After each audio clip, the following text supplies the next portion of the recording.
কল্যাণী মহকুমা শাসকের অফিসের বাইরে উত্তেজনা। বিজেপি বিধায়ক অম্বিকা রায়কে ঘিরে বিক্ষোভ। ফর্ম 7 জমা দেওয়া নিয়ে তৃণমূলের বিক্ষোভ, সেই ছবি আপনারা দেখতে পাচ্ছেন। নদিয়ার ঘটনা, ফর্ম 7 জমা দিতে এসে এই বিক্ষোভের পরিস্থিতি তৈরি হয়েছে। কল্যাণী মহকুমা শাসকের অফিসের বাইরে উত্তেজনা।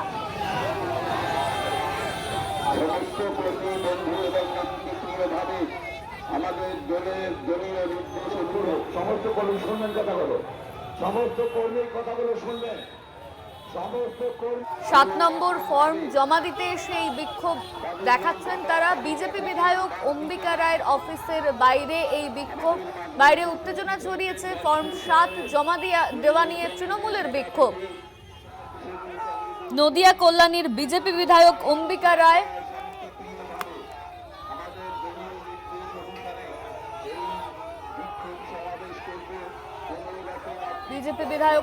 রায়কে ঘিরে বিক্ষোভ দেখান তৃণমূলের। এই বিক্ষোভ, ফর্ম 7 জমা দেওয়া নিয়ে তৃণমূলের বিক্ষোভ।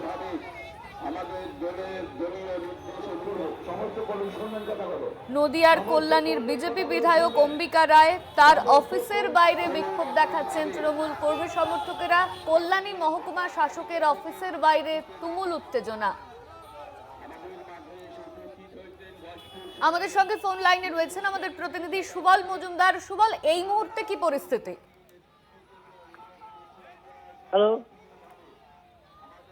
সুবল, শোনা যাচ্ছে? না, শোনা যাচ্ছে না ঠিক করে। অন্য নাম্বারটা থেকে করো।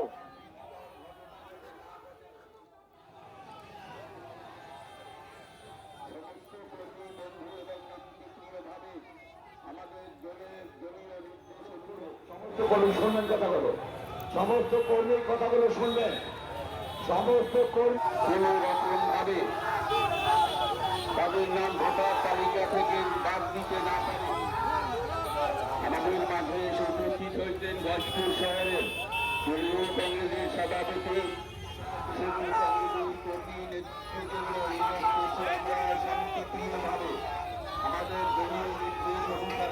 আমরা আবারও যোগাযোগ করেছি সুবলের সঙ্গে। সুবল, এই মুহূর্তে কল্যাণী মহকুমা শাসকের অফিসের বাইরে কি পরিস্থিতি? দেখো, এখনো পর্যন্ত অম্বিকা রায় তিনি গাড়ির মধ্যে বসে আছেন, সেখান থেকে ছেড়ে যাননি। অন্যদিকে তৃণমূল কর্মীরা গেটের সামনে, মানে মহকুমা অফিসের বাইরে তারাও কিন্তু বসে রয়েছেন। তারা প্রতিবাদ করছেন যে যেভাবে নাম বাদ দেওয়ার জন্য 7 নম্বর ফর্ম নিয়ে ভেতরে প্রবেশ করতে চাইছেন, সেখানে তাদের দাবি যাদের নাম বাদ দেওয়ার জন্য উনি ভেতরে প্রবেশ করতে চাইছেন তারাই না এখন পর্যন্ত ওই গেটের সামনে বসে আছেন, ঢুকতে না। তিনি একা ভেতরে ঢুকতে পারেন, কিন্তু 7 নম্বর ফর্ম নিয়ে, ফাইল নিয়ে ভেতরে ঢুকতে পারবেন না বলে তাদের দাবি। এই নিয়ে কিন্তু এখনো পর্যন্ত উত্তেজনা চলছে, দুই পক্ষের মধ্যে স্লোগান যুদ্ধ চলছে এবং পুলিশ বোঝাবার চেষ্টা করছে, বা পুলিশ আসলেও কিন্তু বিজেপি বিধায়কের অভিযোগ পুলিশ কোনো ভূমিকাই নিচ্ছে না এবং তাকে ভেতরে প্রবেশ করতে দিচ্ছে না। 7 নম্বর ফর্মে যাদের নিয়ে এসে জমা দেওয়া হচ্ছে এরা ভুয়ো ভোটার, এদেরকে বাঁচানোর জন্যই তৃণমূল এই মানে অভিযোগ এইভাবে তাদেরকে বাধা দিচ্ছে। অনন্যা, ধন্যবাদ তোমায় সুবল। আমাদের সঙ্গে ফোন লাইনে ছিলেন আমাদের প্রতিনিধি সুবল মজুমদার।